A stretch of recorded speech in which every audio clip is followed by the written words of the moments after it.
Imagine ruling over one of the greatest empires in history, commanding armies, building palaces of gold, and complaining that your pillows are too loud. Welcome to the strange and opulent world of the Ottoman Empire, where power was absolute, slippers had to be silent, and yes, even the pillows were expected to behave. Let's set the stage.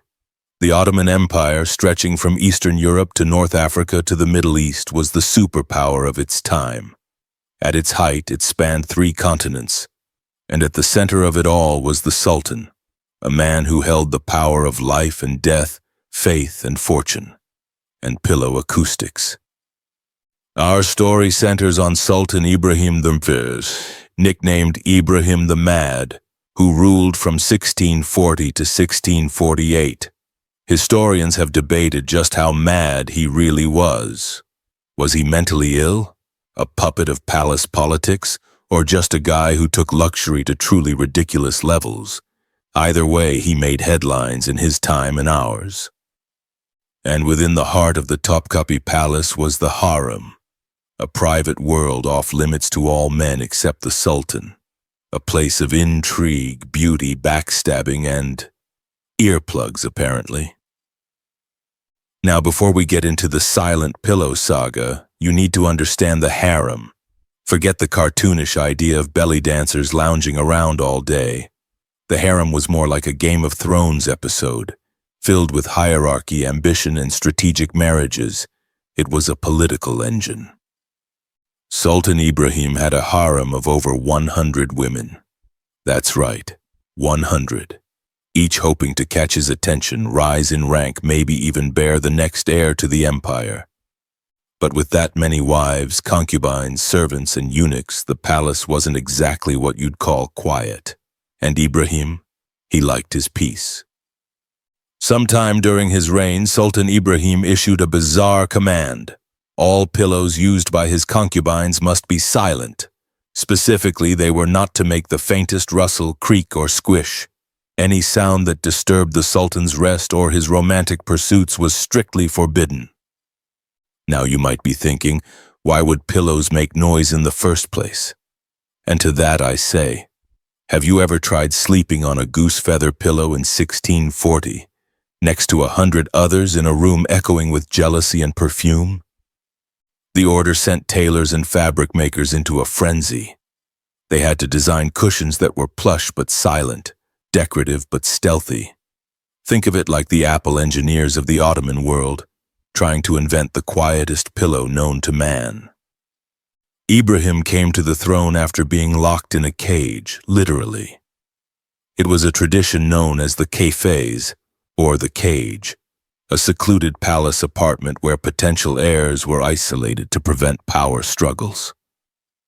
He spent 23 years in near isolation before suddenly becoming the ruler of a vast empire. Ibrahim emerged timid, paranoid, and easily manipulated. Imagine living your whole life in a dim room, unsure if you'll be killed at any moment, then being handed absolute power. You'd probably ask for weird pillows too. Ibrahim's reign, padded as it was in velvet and silk, didn't last. His erratic behavior, lavish spending, and unpredictable edicts, like drowning 280 concubines on suspicion of infidelity, led to a palace coup. In 1648, Ibrahim was dethroned by his own court. He was later executed by strangulation with a silk cord, the traditional method of Ottoman royal execution. Ironically, even death had to be silent. Today, the Topkapi Palace is a museum. Tourists wander through the harem, marveling at the beauty and the ghosts of luxury gone mad. So what can we take from the story of the Sultan who wanted silent pillows? Maybe it's a lesson in how absolute power distorts reality. Or maybe it's a reminder that even emperors are haunted by sleepless nights. Either way, next time your hotel pillow's too firm, just be glad it's not a matter of empire or execution. In part 1, we met Sultan Ibrahim I, the man who ruled an empire yet feared noisy pillows. But what if I told you that the true power of the Ottoman Empire didn't lie in his trembling hands, but behind the silk curtains of the harem? Today we pull back the veil, literally, and explore the political drama, the poison plots, and the power plays of the women who ran the empire from behind closed doors. Welcome to the inner sanctum. When people hear harem, they imagine luxury, perfume, silk robes, but the Ottoman harem was less like a spa and more like a chessboard. At the top of that board, the Valide Sultan, the Sultan's mother. And during Ibrahim's reign, that woman was Sultan, one of the most powerful women in Ottoman history. Kosem wasn't just a royal matriarch. She was a political mastermind. For years, she ruled as regent, influencing imperial decisions, appointing officials, and sometimes removing them permanently. While Ibrahim grew obsessed with furs, women, and yes, pillows, Kosem handled the empire. Sultan Ibrahim's harem reportedly had over 100 women, but among them, one woman rose above the rest, Shah Sultan. She was said to be his favorite. Some records claim he saw her once, fell madly in love, and married her immediately, a rare move for an Ottoman sultan. Ibrahim lavished her with titles, jewels, and even entire estates. She had his ear, and that scared the court. Because in the palace, influence was everything, and one concubine rising too high threatened the careful balance of power among wives, mothers, eunuchs, and spies. What made the harem so dangerous wasn't the sheer number of women. It was the politics. Each woman was loyal to her faction. Behind every smile was a rival, and behind every gift possibly a blade or poison. Eunuchs, castrated servants, served as intermediaries between the women and the sultan, but they also served as informants, kingmakers, and sometimes assassins. Poisoned sherbets, strangling silks, and framed letters weren't fantasy. They were tools of survival in a place where one wrong word could end a life. As Sultan Ibrahim became more erratic, the harem grew more unstable. He once reportedly ordered his entire navy to be painted red. He threw gold coins to fish, and in perhaps the most horrifying episode, he drowned 280 of his concubines in the Bosphorus on suspicion of betrayal. Even his favorite, Shah, couldn't rein him in. Behind closed doors, whispers began. Perhaps the Sultan needed to be replaced, or at least controlled. And once again, it was the women who took the first steps. In 1648, after years of chaos, a coup was launched, initiated by senior statesmen, military commanders, and yes, with the quiet consent of Kosem Sultan herself. Ibrahim was removed from power and imprisoned in the same cage he once emerged from. The women who had once competed for his attention now sealed his fate. He was executed not long after, and his 6-year-old son Mehmed IV was placed on the throne, with Kosem once again serving as regent. The harem had struck again, not with swords but with strategy. To most, the harem was a gilded prison, but for a few cunning, ambitious women it was the seat of true power. They couldn't vote, they couldn't ride into battle, but they could control the sultan, sway the empire, and in some cases topple kings. Behind every great throne there's a shadow, and in the Ottoman Empire that shadow wore silk and moved in silence. If you thought the Sultan was the most dangerous person in the palace, think again. You are sitting now, quite still, on the outrigger of a voyaging canoe. The sea is not calm, but it is rhythmically predictable, and that is the most important thing. The wind brushes the water's surface into long, even swells, and if you're quiet enough, quiet in your thoughts, not just your body, you can begin to feel their direction in your bones.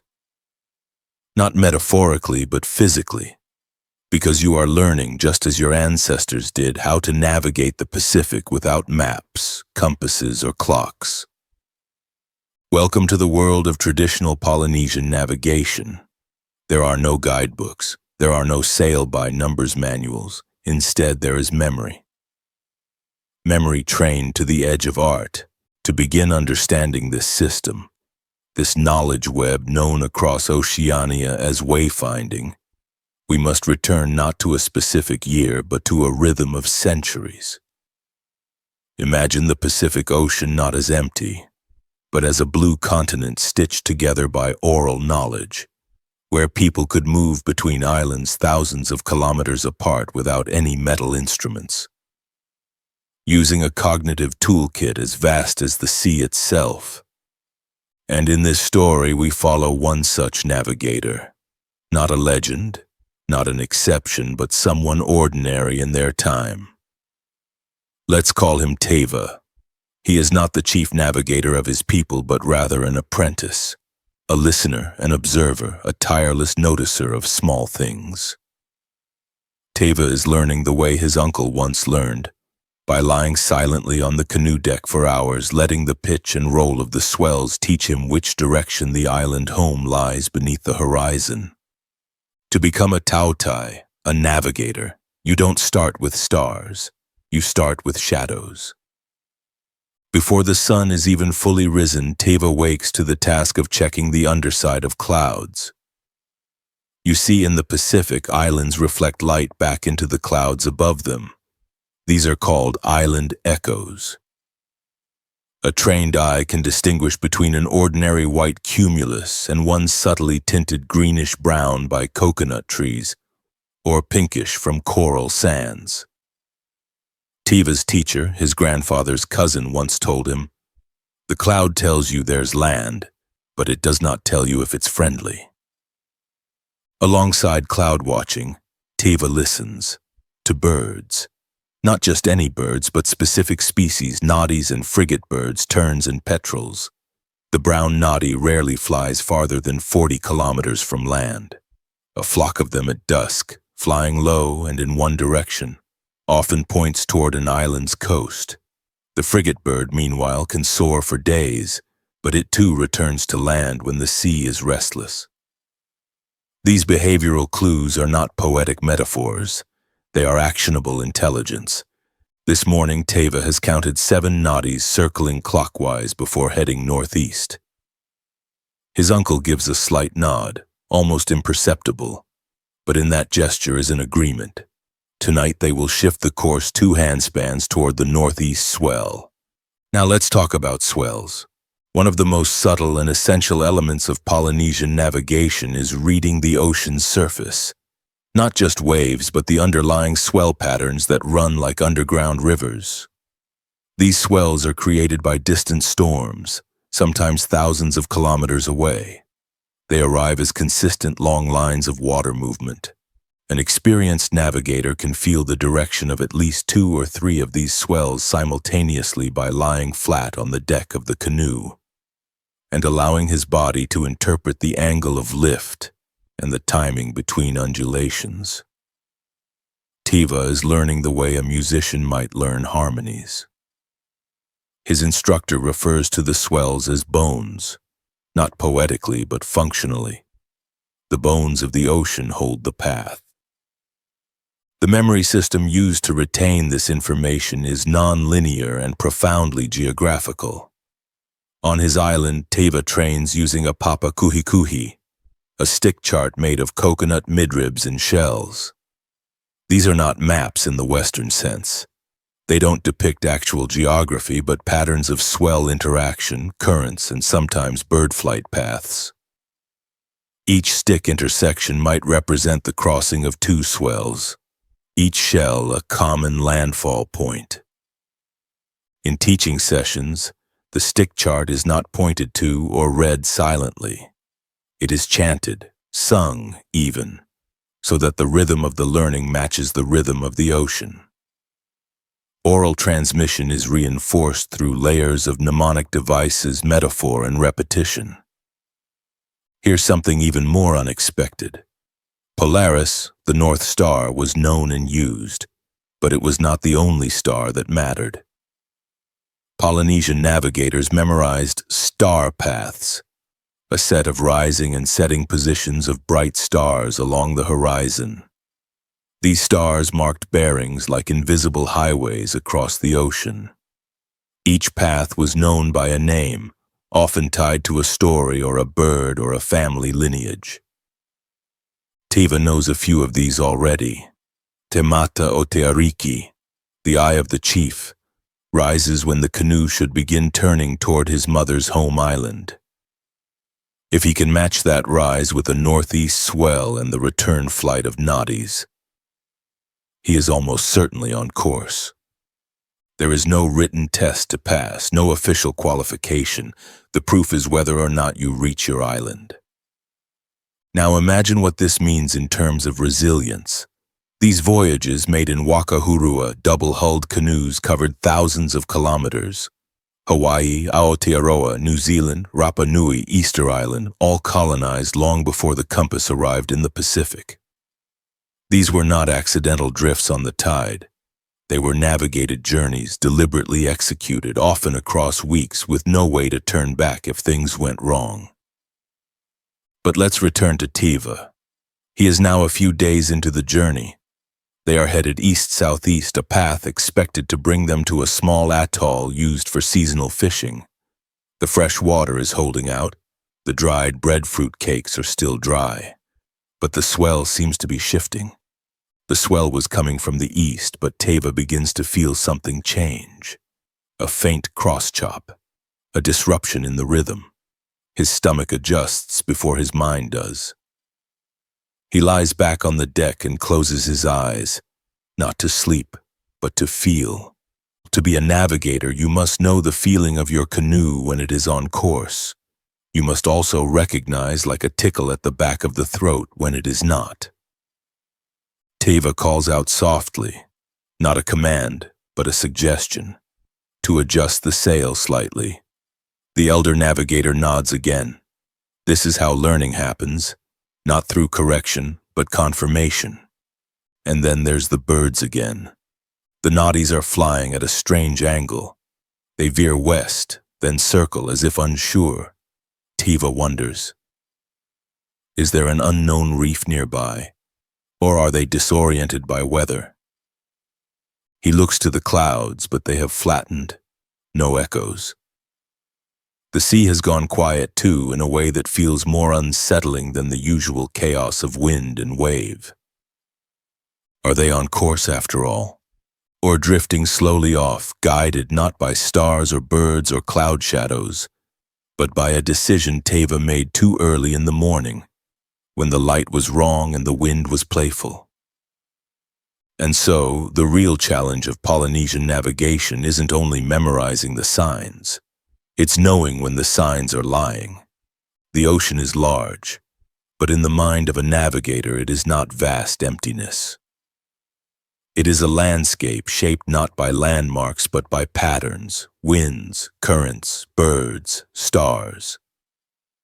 And to journey across it is not so much about finding land, but about finding alignment with the invisible highways that connect it. You are now back on the canoe with Teva. The sky has shifted. It's late evening. There's a deepening indigo above, and the first stars have begun to rise, each one marking a memory stored in the minds of generations before him. Teva's teacher begins to chant, not loudly, not dramatically, but as if remembering a grocery list that has to be sung or else forgotten. It's a star path. Each line recalls a star's rising point, its corresponding ocean swell, and the direction it suggests. In this way, Teva is taught to see the ocean as having compass points, not drawn by a magnet, but sung by light. Let's step back for a moment and understand how this system worked. In traditional Polynesian navigation, stars were organized into what some scholars call sidereal compasses. Imagine the horizon around your canoe divided into roughly 32 points. Each point marks the rising or setting of a key star. These markers are then memorized in sequence, often taught using family genealogies or island names. This is not abstract theory. If a particular star rises at your bow and you maintain that orientation throughout the night, you'll hold your bearing without the need for instruments. The stars change gradually as you move across latitudes, but a good navigator knows how the heavens shift depending on his position. To hold this knowledge, navigators often used memory houses, mental maps of islands, swells, stars, and bird routes encoded into chants or built into the structure of sacred houses. These were not accessible to everyone. In some cultures, this knowledge was considered a guarded privilege, one passed down through specialized lineages. Teva's family is not noble. His father is a fisherman, but his uncle was trained under one of the last master navigators from another island. And so Teva learns not just by watching stars, but by listening to stories. How a certain great uncle once followed a false star, how another learned to identify a current just by the taste of seawater drawn from a coconut shell. And now, drifting under a night sky thick with stars, Teva closes his eyes. He doesn't sleep. He listens. The swell beneath the canoe tells him they are now riding a cross-current, an appui, that could push them slightly off course if not corrected. This current is not visible. It is felt through a change in how the canoe slaps the water. It is heard sometimes in the difference between the creak of the outrigger on one side versus the other. Teva adjusts the sail again, but this time no nod from his uncle comes.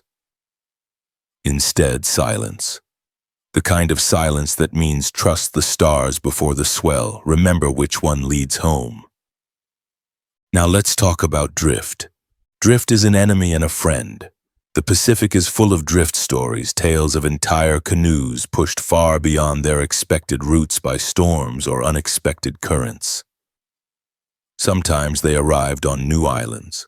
Sometimes they disappeared entirely. Some islands, such as Kapingamarangi or Ranel, have oral traditions of arrival that are suspected to be the result of long, unplanned drifts. This possibility was so real that some voyages carried drift bundles, emergency supplies hidden under a false floor, including dried food, fish hooks, and seeds. Teva knows where the drift bundle is. He hopes never to need it. But there are times when even a good navigator must drift, must let the ocean take them for a while to avoid sailing against the wind. This is called talapa, a kind of surrendering strategy. It's a waiting game. And tonight, as the wind dies completely, Teva wonders if they are entering such a phase. To understand drift is to also understand patience. These voyages were never about speed. A successful arrival could take weeks, and the best outcome was not glory. It was simply a safe landfall. Teva wakes to a strange smell. It's faint, but it's there. A sweetness in the breeze that doesn't belong to salt or sea. His uncle stirs. They both look toward the horizon, but there is no cloud echo, no sign of land. This scent is what navigators call Te Moana Rongo, the ocean's whisper. Some claim it's the scent of distant vegetation. Others say it's the smell of guano from a massive seabird rookery. Whatever it is, it often precedes land by half a day.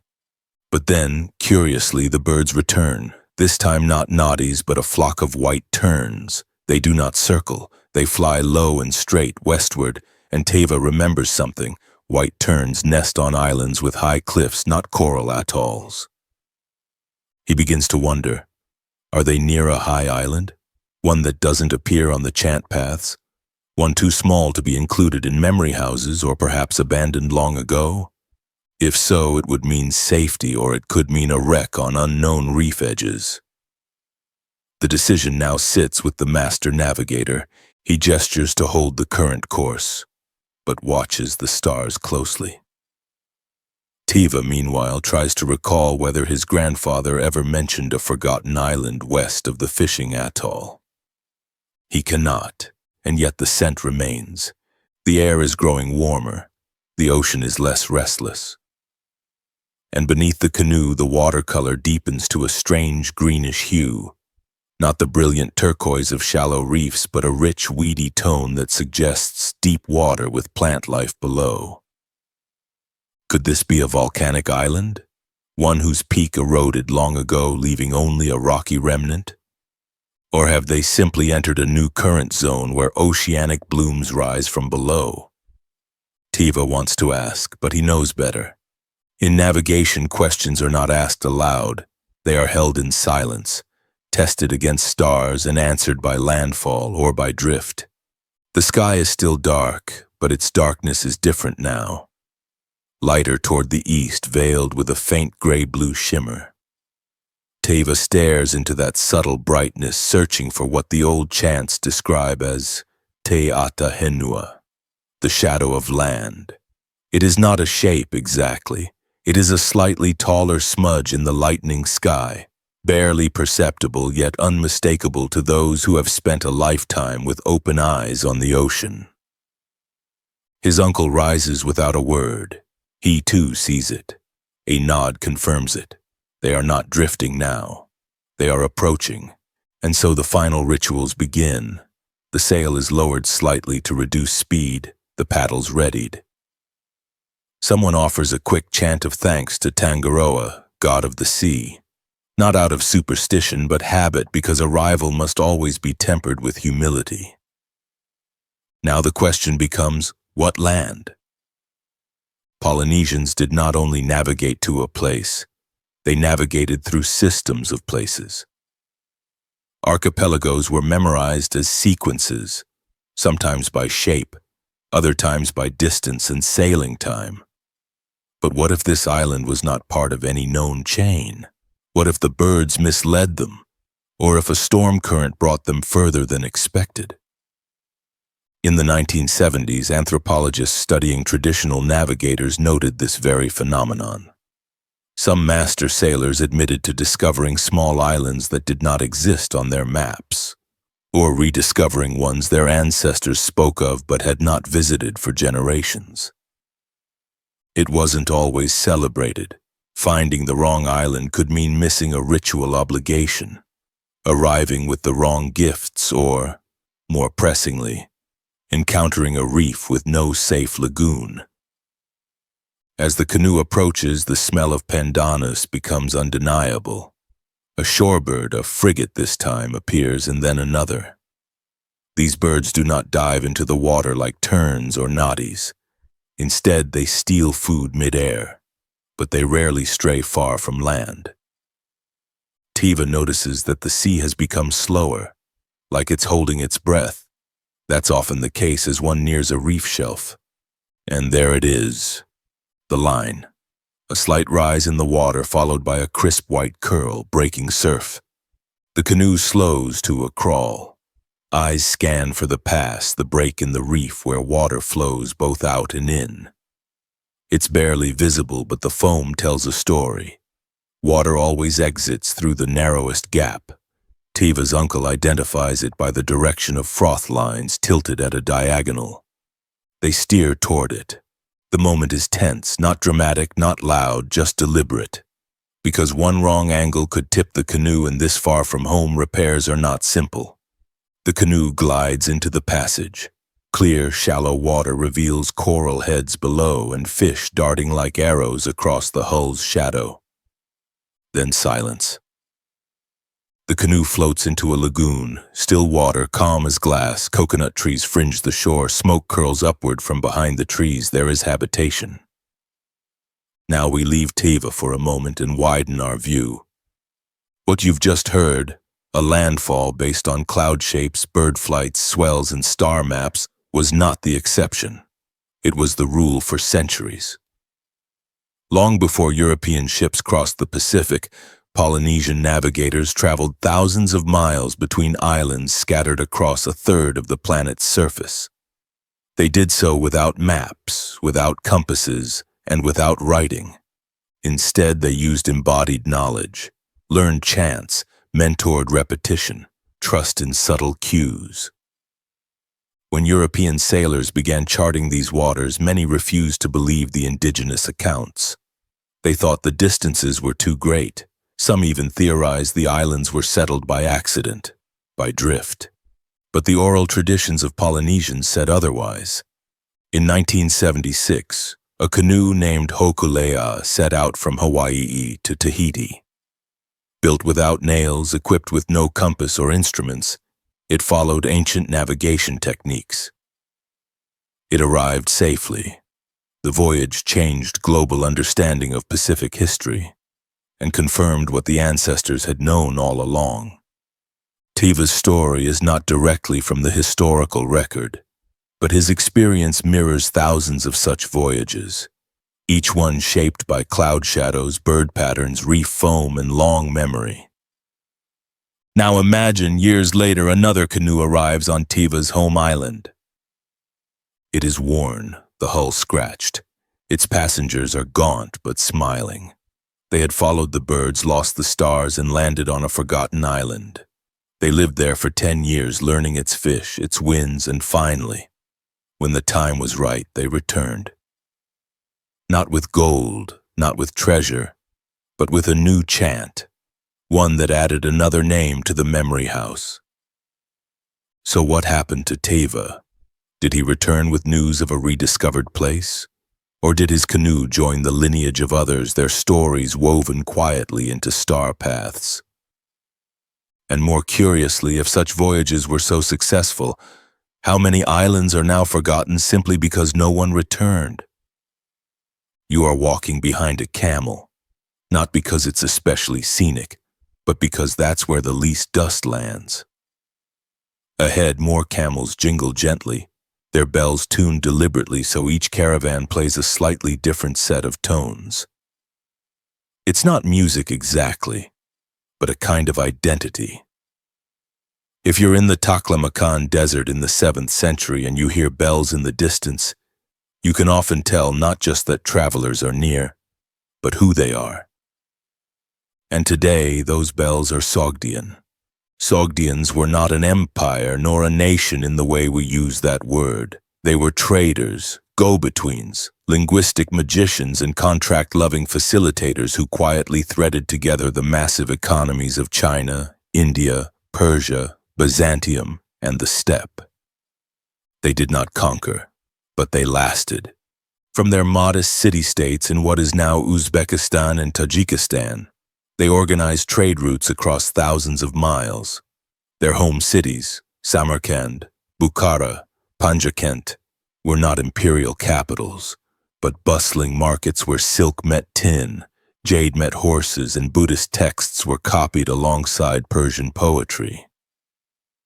You may never have heard of them, but for several centuries, if you wanted a steady supply of lapis lazuli, peacock feathers, decent papyrus, or tea that didn't taste like bark, the Sogdians probably had a hand in it.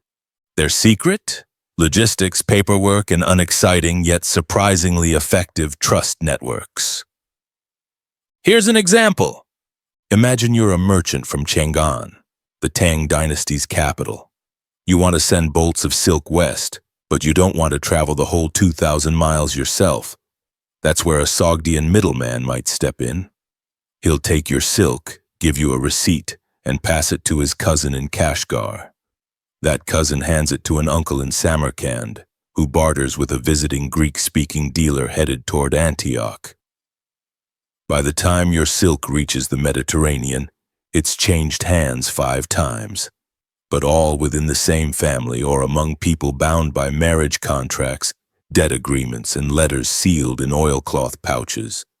Each stage of the journey was tracked, not by GPS, of course, but by tightly kept ledgers.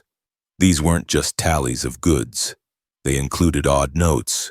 Jade cracked near Dunhuang, offered partial refund. Or, camel collapsed near Oasis, replaced by mule deduct from future shares. Sogdians kept things boring, predictable, legalistic. And yet, if you wandered into a caravanserai in the 600s, it might be their voices you'd hear across the campfire, speaking Sogdian, Persian, Chinese, or even Turkic. Their children often learned 5 or 6 languages, sometimes mixing vocabulary in ways that modern scholars find perplexing. There's one letter fragment where a Sogdian writes home to his brother, alternating between 3 languages mid-sentence, not because he was showing off, but because that was simply how trade worked. Even their religion was flexible. Some were Zoroastrian, others flirted with Buddhism or became early Christians. A few adopted local deities depending on where they lived. But across belief systems, they all honored a single shared tradition: contracts.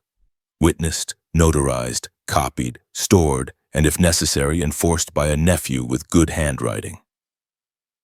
Perhaps the most telling detail is this: when Chinese emperors banned foreign traders, the Sogdians often found a way to keep trading anyway. One strategy was dull but effective: marry a local official's daughter and open a tea house. The shop front sold fermented brick tea. The back room stored ledger scrolls and quietly negotiated incense deliveries across the Pamirs. If this sounds like exaggeration, consider this: the Dunhuang manuscripts, a treasure trove of Silk Road documents discovered in a sealed cave in the early 20th century, contain over 100 Sogdian letters, contracts, and receipts. Many are completely mundane: accounts of loan repayments, disputes over spoiled figs, or requests for more salt. Yet collectively they show a web of trust that allowed an entire merchant class to survive the rise and fall of multiple empires. In fact, when the Tang dynasty collapsed temporarily in the 8th century, some Sogdian traders didn't even pause. They simply rerouted through Tibetan-controlled areas, paid slightly higher taxes, and kept delivering cinnamon to clients in Baghdad. What makes them especially fascinating is how invisible they tried to be. Their goal was not to dominate, but to outlast. Some scholars refer to them as the mitochondria of the Silk Road, unnoticed, but essential to the functioning of the entire network. And yet, they did have a flair for the occasional flourish. For instance, many Sogdian merchants traveled with portable murals, rolled-up canvas scrolls painted with symbols of home, leopards, grapevines, and wide courtyards with columns. When setting up in a foreign market, they would unroll the mural and hang it behind their stall, a visual reminder of origin. It was part branding, part nostalgia, and part psychological trick. If you looked like you came from a stable civilization, customers trusted you more. So now, picture a dusty market outpost in a place like Merv or Turpin. Camels groaning, spices choking the air, a Mongol guard watching from a shaded doorway. And there, behind a modest tea cellar, is a painting of Samarkand in harvest. Not dramatic, just a signal: we've been doing this for generations. By the way, that tea seller? He's probably not really selling tea. He's reconciling debts between 2 caravans using a form of proto-banking. The tea is just for cover. So here's the question we end with: if the Sogdians were this successful without armies, gold mines, or temples, why don't more people today remember them? The contract was written in Sogdian, though it also featured a few stray Persian phrases and a string of numerals that appear to be Indian in origin. The seals were pressed using a mixture of oil and ash, wrapped in silk and tied with twine from a sheep pasture somewhere near Bactria. No royal emblem, no imperial decree, just a quiet agreement, worth more than most cities' annual taxes. This particular contract, housed today in a museum drawer in St. Petersburg, listed 5 parties. A wine seller from Margiana, a jade trader from Khotan, a Tang military official's brother-in-law, an Armenian silversmith, and notably a young man identified only as the nephew who would escort the goods west. Sogdian commerce often relied on such figures. Young relatives, usually male, semi-literate, multilingual, and most importantly, loyal. These nephews could handle basic bartering, recognize reliable camels, and, if pressed, negotiate in at least 3 languages without offending anyone. They were mobile ledgers, human spreadsheets with the added bonus of carrying gifts for local magistrates. In this case, the nephew's name doesn't survive. What we do know is that his job was to transport a shipment of saffron, linen, and raw lapis lazuli across 3 jurisdictions, exchanging the goods in Herat for silver coins and cinnamon, then ferrying those back to Kashgar before the 3rd snowfall. Why cinnamon?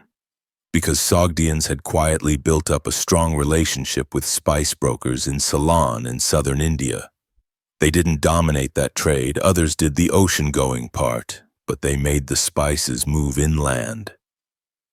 What others gathered, Sogdians redistributed.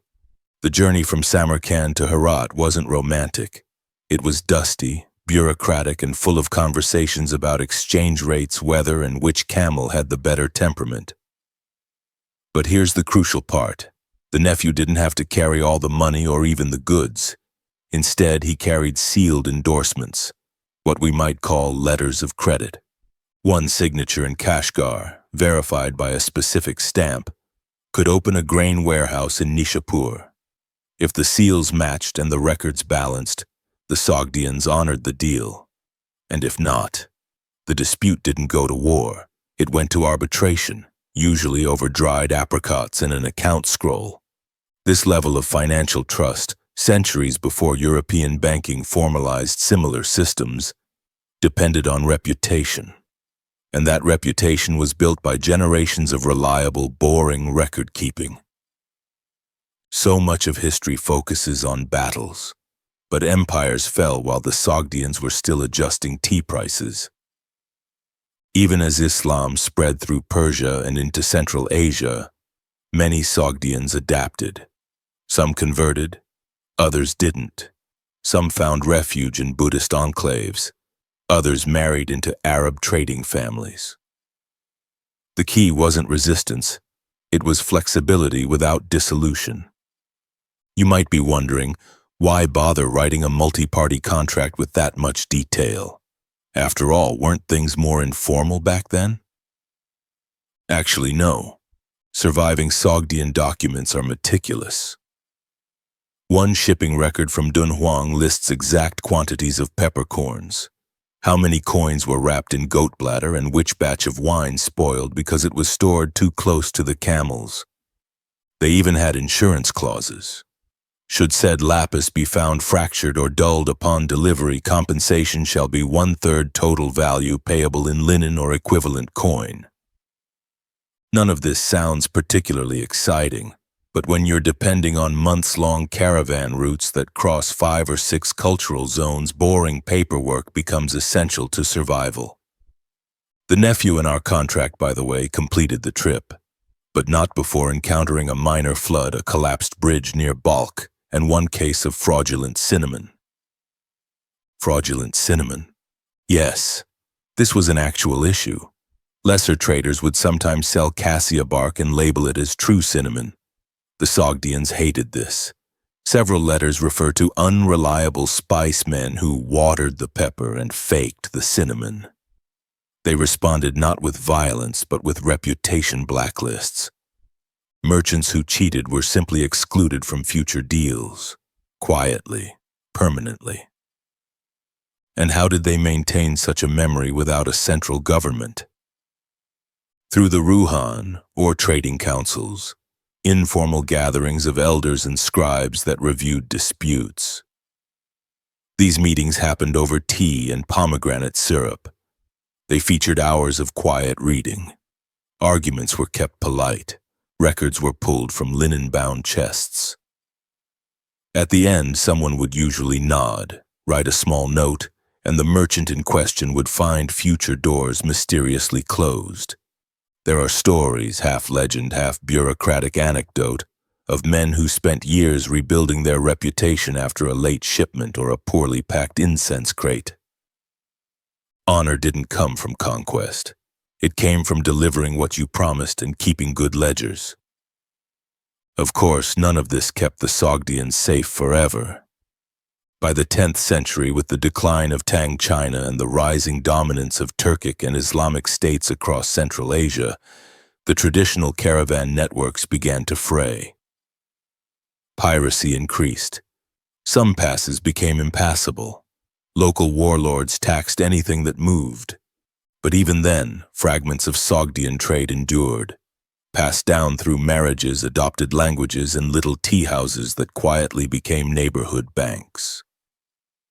There's a tiny wall carving in the ruins of Penjikent that shows a merchant holding a scroll, seated not on a throne, but a stool.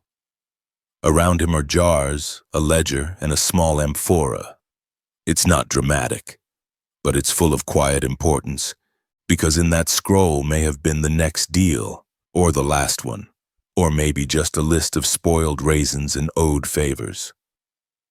So here's what lingers as this section closes. How did such a detail-obsessed, modest group of traders shape the bones of one of the world's greatest trade networks, only to vanish quietly into the background? Somewhere between the cities of Merv and Nishapur, 2 stops on the long, aching back of the silk routes, an old Sogdian merchant once completed a trade that involved no goods whatsoever. His name is unknown. His story, however, survives in a marginal note on a contract unearthed in the Dunhuang caves, likely written by a sleepy clerk or apprentice scribe. The line reads, roughly translated, "Elder merchant brokered silence in exchange for promised passage. Terms none, value considerable." It's the kind of line that would be thrown out by anyone looking for excitement. But in the world of Sogdian trade, such a note reveals something oddly profound. This merchant, older, respected, with no goods to hawk, negotiated a pause. Perhaps it was an arrangement between rival houses. Perhaps it was safe passage for another caravan, achieved not with swords but with a shared teapot and the promise of discretion. That, in essence, was the heart of Sogdian resilience. They understood that information, like spices, silk, or lapis, was a commodity, and unlike kingdoms built on conquest, they weren't interested in dominance. They were interested in movement, quiet, steady, practical movement. By the 8th century, Sogdian communities could be found scattered across Central Asia, China, Persia, and even parts of India. They weren't rulers nor particularly wealthy compared to their imperial neighbors. What they were, however, was indispensable. They knew the languages, they knew the roads, and they knew, most importantly, how to vanish. Vanishing in this context didn't mean disappearance. It meant adaptation so seamless it looked like erasure. Take, for instance, their transition into Tang China. As the Chinese court expanded its commercial interests westward, Sogdian traders quietly embedded themselves in the bureaucratic latticework of the empire. Some adopted Chinese dress and names. Others married local women and took minor government roles. They didn't resist the new order, they folded into it. And yet they kept writing contracts in Sogdian script. They kept sending nephews. They kept using code words in letters like blue pine for stable silver markets or singing bowl for risky conditions. There's a grave marker found near Xi'an, formerly Chang'an, that tells us about a man named Anjia. He was a Sogdian official who worked for the Tang government. His tomb is inscribed with both Chinese and Sogdian motifs. Dragons and deer, coins and camels. He likely worked in customs or finance. Not glamorous, but vital. Anjia represents the core of the Sogdian method. Partnership without absorption. Influence without dominance. But influence, as you might guess, does not guarantee memory. By the 10th century, the Sogdian language was fading. Arabic and Persian took hold in the west. Turkic dialects rose in the north and Chinese remained dominant in the east. Sogdian script lingered only in ledgers, on tombs, and in small religious texts stored far from bustling cities. They never built a formal empire. They never imposed their language or religion on the world. But their contracts, their codes of honor, and their teapots helped knit together a continent. Even the Mongols, centuries later, would borrow the Sogdian style.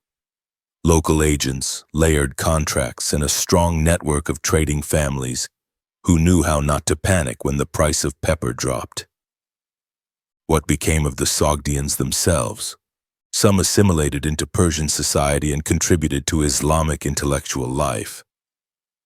Others stayed in China, their descendants blending into Uyghur and Han communities. A few families kept their records quietly, passing them down like fragile recipes. But their real legacy isn't in bloodlines or kingdoms. It's in the sheer durability of their approach.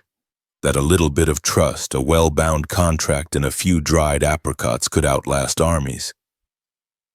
And that is perhaps why so few people know their names today. The Sogdians didn't need to be remembered to have mattered. They shaped history quietly, like the grooves in a teacup worn down by generations of fingers. You don't notice them, but they're there, holding everything together. So the next time you sip tea or pass through a customs line or marvel at how goods and ideas seem to move across borders, pause for a moment. Somewhere long ago, a Sogdian nephew tied up his cargo, checked the seals, and set off on a path you're still walking. You are standing in the half-light of a narrow granary corridor along the Nile, somewhere around 1320 BCE. The walls are cool, thick with sun-baked mud brick. Outside, the river shifts slowly, indifferent to empires, while inside the air smells of chaff, dust, and something faintly sweet. Perhaps date syrup spilled days ago. Before you, a man in linen robes adjusts a long stick against a notch on the wall. It's not a weapon. It's not even particularly straight. It's a measuring rod, marked with faint lines. Beside him stands a young apprentice holding a flat clay tablet and a reed stylus, waiting for the day's count to begin, and then before any tally is scratched or tokens arranged, the man begins to hum, not for pleasure exactly, not for the gods either. This tune, a low, rhythmic chant, is for memory. It's how he remembers the order of measurements, the relative volume of sacks, the tally of what came in yesterday and what's going out today. In ancient Egypt, long before calculators or spreadsheets or coinage in the way we know it, grain wasn't just food, it was currency, it was salary, it was power, and managing it was a sacred bureaucratic art. The accountants of Egypt, called scribes, were less like modern-day math clerks and more like combination poets, lawyers, and priests of measurement. They memorized vast columns of units, ratios, seasonal expectations, and tax obligations, not with silence, but through a peculiar kind of spoken rhythm. This is where the boring part gets fascinating. You see, unlike modern banking, which prioritizes silence and precision, Egyptian granary records often relied on rhythmic recall. Each region had different variations of the hekat, a volume measure roughly equivalent to 4.8 liters. But the subdivisions, the RO, the DJA, the HIN, were managed not with decimal logic but with fractions. Fractions written as unit parts only, 1/2, 1/3, 1/4, and so on. Never 2/5 or 3/8. It was an oddly beautiful logic puzzle, and it meant calculations weren't just written. They were sung, remembered, and passed down like recipes. And then there were the shadows. Many rural scribes used the sun and carefully placed rods or obelisks to track not just time, but the drying of grain. Moisture mattered.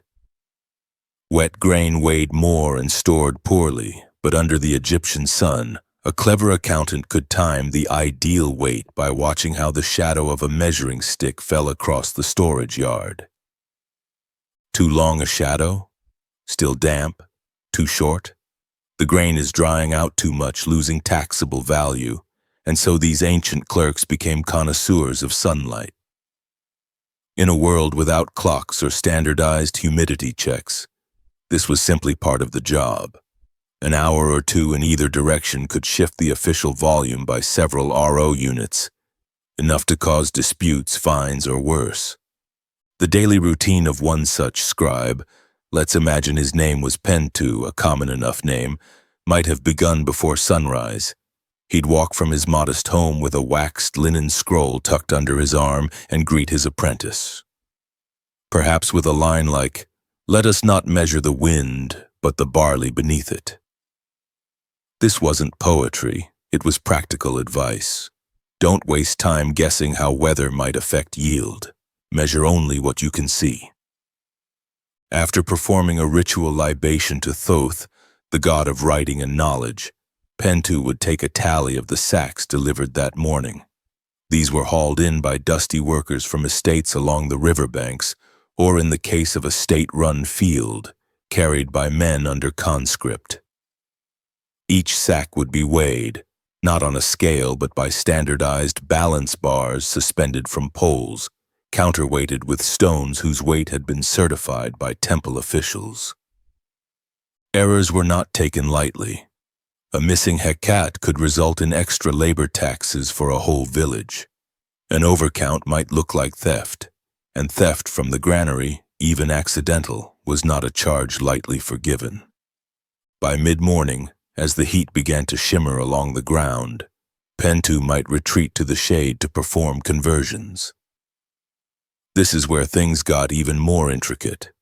Suppose he needed to convert 2 hecats and 3 row into an equivalent salary for a junior boatman. He'd unroll a scroll that contained the reckoning table Bisu, a document that laid out every possible fraction using only unit values. A simple division might read 1 hecat stuna hecat. To modern eyes, this seems absurdly complicated, but to Pentu, and to generations of scribes before and after him, this was order, predictable, trusted. In fact, some scribes took a kind of quiet pride in solving these puzzles from memory. Apprentices were trained in hecat riddles, mathematical word problems disguised as parables meant to be solved aloud and passed down orally. One famous surviving example from the Rhind mathematical papyrus reads, "A quantity and its 7th part make 19. What is the quantity?" A simple algebra problem for us. For them, a deeply respectful nod to the idea that measurement itself was divine. By late afternoon, Pentu would record the tallies in duplicate. 1 scroll for temple storage, 1 for local archive, occasionally a 3rd for dispute resolution tied with a red cord and sealed with wax. These were not always dry records. In the margins, scribes sometimes included small notes. Complaints about mice, praise for especially clean sacks, or grumbles about taxation shifts. A note from a scribe named Nebamun reads, "3rd card of barley came limping, driver also limping, not sure which to fine." By sunset, Pentu would close the ledgers, wash his hands with perfumed water, and walk home under the same sun that had measured his day. His job was not glorious, but it was critical. Without scribes like him, there would be no labor distribution, no tax records, no bread for priests or grain beer for soldiers. And so, amid the grandeur of pyramids and the gossip of pharaohs, we find the most enduring structure of all, bureaucracy. But how did these methods hold up across the centuries? And how did scribes like Pentu adapt as dynasties rose and fell? By the time you reach the middle dynasties of Egypt, around 2000 BCE to 1650 BCE, the role of the scribe had both solidified and grown more precarious. In a society that revered balance, predictability, and mayat, the principle of cosmic order, nothing was more unsettling than political change. And yet, scribes were expected to continue tallying barley and counting baskets even as kings fell. Floods failed and invasions loomed. You see, Pentu's distant bureaucratic cousins weren't just grain accountants anymore. As Egypt's population grew, so too did its appetite for administrative complexity. More land under cultivation meant more taxes. More taxes meant more lists. And more lists meant more opportunities for human error or subtle corruption. To manage this, scribes began developing ever more sophisticated tools. One such method was the grain audit list, a dull but crucial document that recorded not only what was harvested and stored, but also when, where, and who was responsible. Think of it as an ancient Excel sheet scratched into papyrus, slow, sun-dried, and permanent. These scrolls were often backed up by something far less reliable. Memory. That's right. In small villages and provincial granaries, the head scribe was still expected to remember seasonal variations, recent tax holidays, and the social standing of local farmers. You couldn't treat the mayor's barley the same way you treated a fisherman's, unless you wanted to be reassigned to ox dung duty. Now consider the Nile itself, the great giver and taker. The river's annual flood didn't just irrigate the fields, it determined how much grain could be collected and taxed. But floods varied, and predicting them was more art than science. Enter another boring but brilliant role, the Nilometer observer. Yes, that was a job. A priest scribe would descend into a stone well lined with steps, often located near temples. There, he'd measure the water level using a carved column marked in cubits, about 52.4 centimeters each. Too low a reading? Famine loomed. Too high? Destruction. But a good medium reading meant happy scribes and predictable audits. The tax rates would adjust accordingly. This wasn't charity. It was systemic calibration. If the Nile gave less, then the state took less, in theory. In practice, local scribes had to argue, calculate, and sometimes fudge these numbers to appease both the people and the palace. These debates were not public, but the records sometimes hint at internal complaints. One archive fragment reads, "The river gave 7 cubits, yet 9 were recorded. Do we harvest clouds now?" A sarcastic line, likely written by a frustrated junior scribe who was tired of doing math with myth. Meanwhile, in the tombs of Thebes, another kind of scribe toiled with his reed pen, the estate list maker. It was believed that in the afterlife, a person would need all the supplies they enjoyed in life: food, wine, clothing, perhaps even entertainment. But rather than physically bury 1,000 loaves of bread, wealthy Egyptians had lists painted in their tombs. These lists weren't poetic metaphors. They were literal inventories, often incredibly detailed. 38 loaves of barley bread, 6 jars of fermented date wine, 1 small goose fattened, 14 onions pickled, 3 pairs of sandals, 1 headrest wood lacquered. It was the scribe's job to record these with solemnity. If he left something off, the deceased might go without in the field of reeds, an afterlife oversight that would be frowned upon both spiritually and professionally. As you imagine these scribes at work, seated cross-legged with their black and red inks, picture also the constraints. No correction fluid, no backspace key, and papyrus that wasn't cheap. Mistakes were scraped with sharp stones and rewritten only if the scribe had seniority or nerve. So how did they avoid errors? By speaking the words aloud. Even in tomb documentation, the rhythm of speech mattered. Many scribes would recite each item softly as they wrote, matching the words to breath. This not only prevented mistakes, it reinforced the belief that spoken words gave form to reality. Writing was a kind of creation, and yet, what's truly fascinating, if quietly so, is how standardization emerged. Around 1700 BCE, Egypt saw a push towards centralized record-keeping, especially during the Middle Kingdom. The famed scribe Amenemope, whose wisdom texts survive today, urged careful measurement, consistent language, and moral clarity in written accounts. He advised, "Do not inflate the grain measure, do not lessen the weight, let your heart weigh evenly when you measure for another." Not exactly a thrilling aphorism, but to a scribe this was a guiding light. Honesty in measurement wasn't just about fairness, it was about aligning oneself with Ma'at. Even architecture reflected this ethos.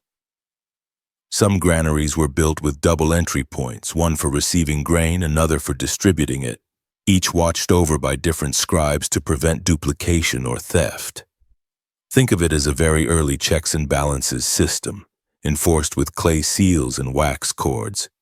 And if you're wondering about gender, yes, some scribes were women, particularly in the service of temples or noble households, where women often managed estate inventories and textile production. One notable figure was Nebet, a scribe who oversaw property ledgers in the court of Mentuhotep II.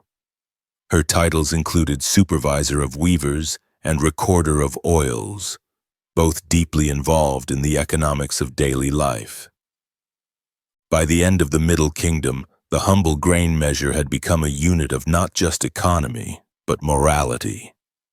To short someone was to disrupt the balance. To inflate a measure was to invite decay. But how did these practices survive during the great upheavals of later Egypt, when foreign powers arrived and new calendars, languages, and currencies threatened the old ways? As the centuries passed and Egypt's dynasties changed hands, from native pharaohs to Nubians, Assyrians, Persians, Greeks, and finally Romans, the ancient art of grain measurement and record-keeping faced its greatest challenges.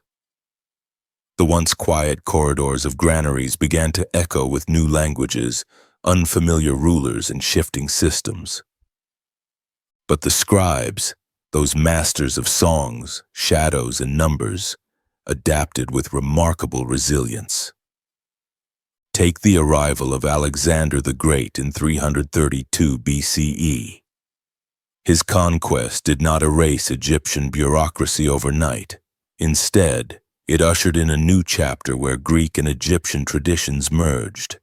The famous city of Alexandria became a bustling hub of trade, scholarship, and administration, blending the old with the new. Greek-speaking officials introduced coinage and standardized weights, but they quickly recognized the necessity of keeping ancient methods alive. Grain, after all, remained the bedrock of Egypt's economy and daily life. Scribes now found themselves bilingual, recording accounts both in Egyptian scripts and Greek. The rhythmic chants of Pentu's ancestors gave way somewhat to the clipped pronunciation of Greek numerals, but the underlying logic of fractions, measurements, and trust endured. In rural villages along the Nile, the shadow measuring rods were still used to judge drying grain. The rhythmic counting of Hecat and Row persisted quietly in granaries far from the influence of Alexandria's marble palaces. During the Ptolemaic period, granary records became even more detailed. New papyri survive showing tax assessments, grain distributions to workers, and state shipments to feed armies and urban populations. These documents illustrate scribes' growing role as intermediaries, not only between peasants and rulers, but between cultures. Yet, there were tensions. As Greek culture dominated official circles, many Egyptian scribes found their ancient arts marginalized or hidden beneath foreign scripts. Some resisted by preserving their knowledge in temple schools. Others adapted by mastering both traditions. By the Roman period, grain remained so vital that it fueled politics itself. The annona, the grain dole, became a state policy to keep Rome fed and pacified. Egyptian grain exports swelled, but with them came new pressures on scribes to quantify, regulate, and report with unprecedented precision. Interestingly, the symbolic value of grain measurement remained. Records were still marked with seals and wax. Prayers were offered to Thoth and Osiris for abundant harvests, and the sacredness of Maat in accounting persisted despite empire changes. In quieter moments, one can imagine a scribe somewhere in Thebes humming an old chant, fingers tracing faded hieroglyphs, before switching to Greek letters for the next entry. And so this seemingly boring craft of measuring grain was not just about food or taxes. It was a thread connecting thousands of years, a quiet testament to human adaptation, resilience, and the slow, steady pulse of civilization. Perhaps next time you hold a simple loaf of bread or watch shadows lengthen at sunset, you'll recall the scribes who measured light and grain, who sang numbers softly to themselves, and whose meticulous work sustained empires. Because history, even the boring parts, often tells the most enduring stories. Imagine yourself in Victorian England sometime in the mid-19th century. A world of gas lamps, horse-drawn carriages, and the slow tick of pocket watches. It was an era often romanticized for its innovation and social change. But one less often discussed is the widespread struggle with sleeplessness that haunted many in this period. Insomnia, or as Victorians often called it, wakefulness, was a common complaint across classes. This wasn't just about poor rest. It was linked to the rapid pace of industrialization, urbanization, and shifting social expectations. Factories ran day and night, and cities swelled with populations who worked long hours under harsh conditions. The rhythmic noise of machinery replaced natural cycles, and the glow of gas lamps blurred the boundaries between day and night. Doctors began to see sleep not as a passive state, but as a vital component of health. As medical science progressed, Victorian physicians started to document sleep disturbances in earnest, trying to categorize causes and remedies. One popular theory was that modern life's nervousness caused sleeplessness. This nervousness wasn't simply anxiety in today's sense, but a broad term encompassing what we might now call overstimulation, exhaustion, or even early depression. The Victorian middle class especially worried about neurasthenia, a condition said to result from excessive mental activity and fatigue of the nervous system. Sleeplessness was one symptom among many, and the search for cures became a cultural phenomenon. You might be surprised to hear that some of the most common remedies were quite gentle and domestic: warm milk, chamomile tea, and the practice of midnight walks. Physicians often recommended a slow stroll in quiet streets after dinner to calm the nerves before bed. Warm milk was more than just a comforting drink. It contained tryptophan, an amino acid thought to promote sleep, and was easy to prepare. It became a nightly ritual for many, from children to weary adults. Beyond dietary cures, Victorian literature reflects the era's fascination with sleep and wakefulness. Poems and essays explored the mysteries of dreams, the mind's unrest, and the social consequences of insomnia. But perhaps the most intriguing aspect is how sleep was increasingly medicalized. Instead of accepting restless nights as a fact of life, Victorians sought to classify and cure them, blending traditional remedies with emerging pharmaceutical experiments. This led to the rise of early sedatives and tonics, some made from opium derivatives, others from herbal extracts. These potions promised relief but carried risks of dependency and side effects, a story that quietly foreshadows modern sleep medicine. Yet, despite medical advances, the experience of sleeplessness remained deeply personal and, for many, isolating. The quiet hours of the night were a time for reflection, worry, or sometimes profound creativity. So, in this restless age, sleep became both a scientific problem and a cultural symbol. It revealed the tensions between nature and industrial progress, body and mind, tradition and innovation. And as you imagine Victorian bedrooms dimly lit by gas lamps, with figures sipping warm milk or pacing the hallway, you may wonder, how did these early sleep seekers balance hope and frustration in their quest for rest? As the 19th century progressed, Victorian doctors and health reformers became more invested in understanding the science of sleep. The humble midnight walk evolved from simple advice into a carefully prescribed activity, thought to harmonize the body's rhythms and soothe the overworked mind. Victorians believed that the nervous system was delicate, easily thrown off balance by modern life's demands. A nighttime stroll in fresh, cool air helped realign this system. Gentle movement under street lamps was seen as restorative, almost a form of sleep hygiene before the term existed. Public health pamphlets of the time urged citizens to avoid late-night stimulants, such as strong tea, alcohol, and rich foods. Instead, a light supper and a cup of warm milk or herbal infusion were encouraged. These recommendations were part medical, part moral, reflecting the era's intertwining of health with virtue. You see, Victorian England placed great emphasis on self-control and moderation. Insomnia was sometimes interpreted not just as a symptom of physical ailment, but as a sign of moral weakness or excess. To sleep well was to live well, to be disciplined. This moral undertone influenced the remedies prescribed. Tonics and sedatives were often marketed as aids to restore balance, both physical and spiritual. Ingredients ranged from valerian root and hops to opium-based laudanum, the latter effective but risky. Despite their popularity, these substances were controversial.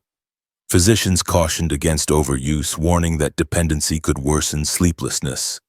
Some doctors championed natural methods instead: breathing exercises, relaxation techniques, and even early forms of psychotherapy. The rise of Victorian sleep science also brought innovations in bedroom design. The era saw the introduction of adjustable beds, feather mattresses, and improved ventilation, all thought to encourage restful sleep. Curtains and blinds blocked streetlight, though gas lamps often glowed faintly through the windows. Meanwhile, writers and artists captured insomnia's quiet drama. Novels featured characters pacing their rooms, staring at dark ceilings, wrestling with restless thoughts.